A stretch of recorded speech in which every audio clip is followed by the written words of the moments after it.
Y estamos con Duilio Gusardo, reumatólogo. ¿Qué tal, Duilio? Hola, ¿qué tal, Claudio? ¿Cómo estás? Muy bien. Hoy para hablar de proloterapia en artrosis, vamos a recordar un poco estos conceptos. ¿Qué es la proloterapia? Bueno, nos pasa esto de que por ahí los pacientes no conocen tanto este término de proloterapia. Se habla mucho de ácido hialurónico y de plasma rico en plaquetas para artrosis como terapias regenerativas. Sí. La proloterapia en realidad es una técnica regenerativa que es la más antigua de las tres, porque empezó en 1950 practicando Hackett con sustancias irritantes para mejorar el colágeno de las uniones osteoligamentarias. Sí. Lo logra, lo evidencia, escribe un libro al respecto. Incluso los deportistas de élite lo empiezan a utilizar. Claro, empiezan a usarlo primero en dolor lumbar. Hay un libro que lo pueden ver en Google, que es Ligament and Tendon Relaxation de George Hackett, que habla acerca de estos principios de la proloterapia. Bueno, empiezan a usar diferentes sustancias. En este momento se usa dextrosa, que es como azúcar en altas concentraciones. Sí. Y tenemos ya revisiones sistemáticas en diferentes patologías. Lo hemos hablado para dolor lumbar, para dolor cervical, para tendinopatías. Hoy vamos a hablar solamente de la parte de artrosis, que también tiene evidencia en artrosis de rodilla y en artrosis de cadera. Bien. Y no solo eso, sino que ya se hicieron comparaciones con estas otras terapias que tenemos, con ozono, con plasma, con ácido hialurónico, y en las comparaciones empata. Digamos que no es un recurso menor, Claro. sino que es un recurso al menos comparable. Y no solo eso, sino que también se puede combinar. Por ejemplo, con el ácido hialurónico también tenemos un estudio en combinación en el cual se usa proloterapia más ácido hialurónico intraarticular, mejorando los resultados de cada una de las técnicas por separado, que eso que es algo que nosotros venimos haciendo hace 10 años. Sí. Así que Depende del caso, eso lo indica así el profesional, obviamente, no el paciente. sí, eso un poco se va coordinando con el paciente. También hay diferentes concentraciones y diferentes frecuencias en las cuales se puede hacer estas aplicaciones. El hialurónico ya sabíamos que se hacía cada 1 o 2 semanas. En el caso de la dextrosa es un poco más variable. Sí. Se puede hacer cada 15, 20 o 30 días, digamos, al principio de las aplicaciones. Siempre son aplicaciones secuenciales de 3 a 5 inyecciones por paciente, digamos, como para considerar un ciclo. Sí.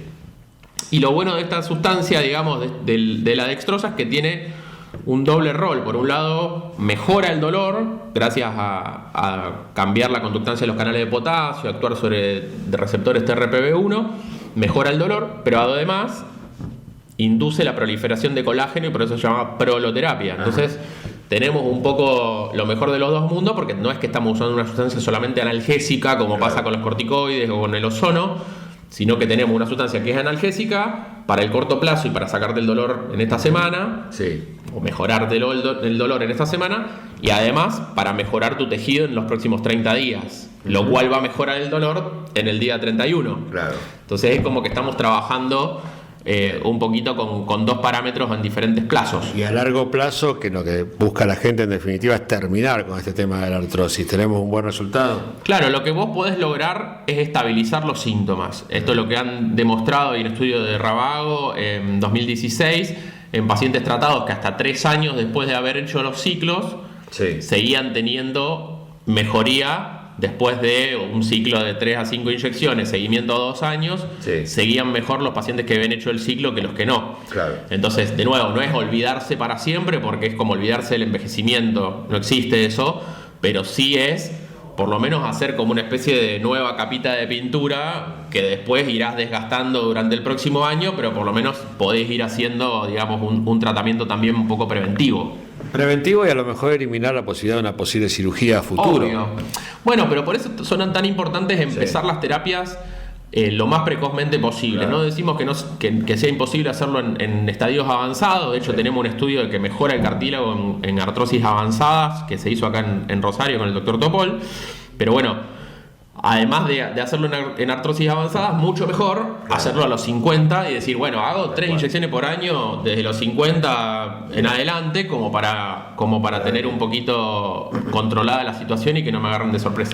Vamos a contarle a la gente dónde estás trabajando. Sí, estamos en Ceballos 1849, acá en la ciudad de Rosario, y los días viernes en la ciudad de Victoria, Entre Ríos, en el Centro Médico Las Colinas. Bueno, Duilio, muchas gracias. Gracias a usted.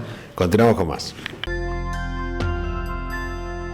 Continuamos en Televida con la presencia del doctor Juan Ignacio Rotundo, médico cirujano oftalmólogo. ¿Qué tal? ¿Cómo estás? Bienvenido. Buenas tardes.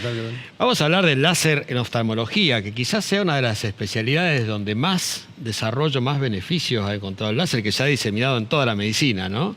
Sí, la verdad que la utilización del láser en oftalmología ha tenido grandes avances ya hace un tiempo. Quizás la utilización del láser fue lo primero que relanzó la oftalmología en primera plana, pero sí, ha seguido avanzando, no solamente para la realización de cirugías refractivas, que fue lo quizás primero que se impuso, cirugía refractiva para dejar de usar anteojos, claro, sino que hay distintos tipos de láser que se utilizan para tratar varias patologías, entre los cuales podríamos hoy en día resaltar la aparición de un láser que se llama SLT, ajá, que es para el tratamiento del glaucoma.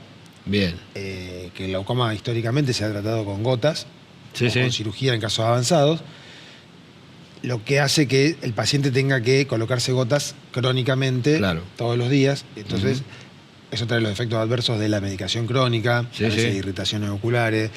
Esos pacientes a veces tienen que operarse. La cirugía de glaucoma, si bien ha habido también un avance, son cirugías con algunas complicaciones, o sea, ajá, dificultades técnicas. Entonces, no había algo intermedio. claro, Y ahora con el láser se logró algo intermedio que tiene grandes beneficios, sobre todo que muchos pacientes dejan de colocarse las gotas, bien, o reducen la cantidad de gotas que se tienen que colocar, lo que genera un impacto en la salud y en la parte económica, lo cual no claro, es menor, sí, ni hablar, porque ponerse una gota todos los meses, sí, sí. durante toda la vida, hay gente que realmente no puede.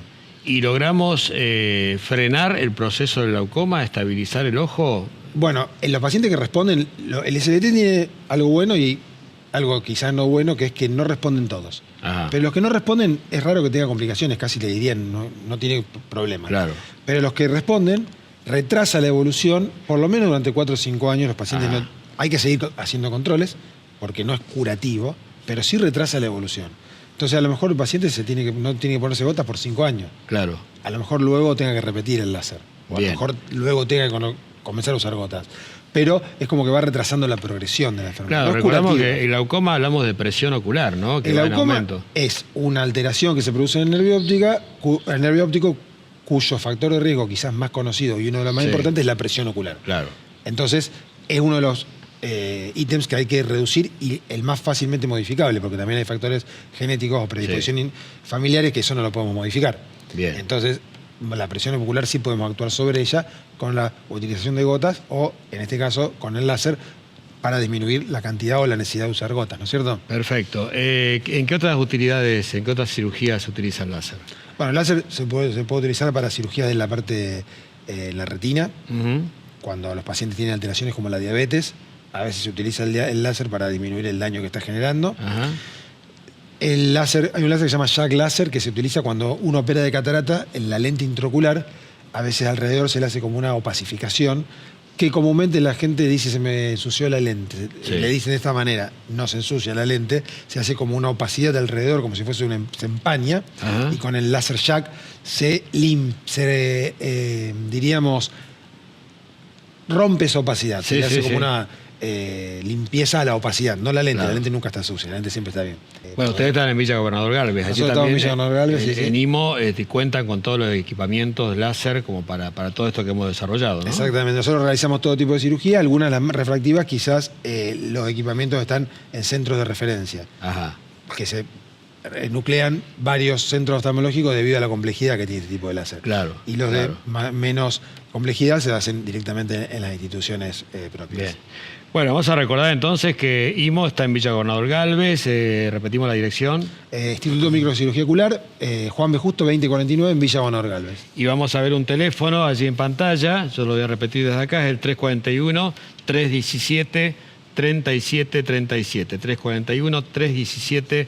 341-317-3737, para toda la gente de zona sur, de Villa Gobernador Galvez, de todas las zonas allí los alrededores, tienen este lugar de primera, con equipos de última generación y bueno, un plantel médico excelente. Allí está nuestro amigo Noé Rivero, que también nos suele visitar. Exactamente. Noé Rivero, Iván Fontana, que también habló. Ajá, así es. Sí, somos un equipo más o menos 10 profesionales, así que de distintas subespecialidades, los pacientes pueden consultar y bueno, se les va a brindar la mayor calidad de atención.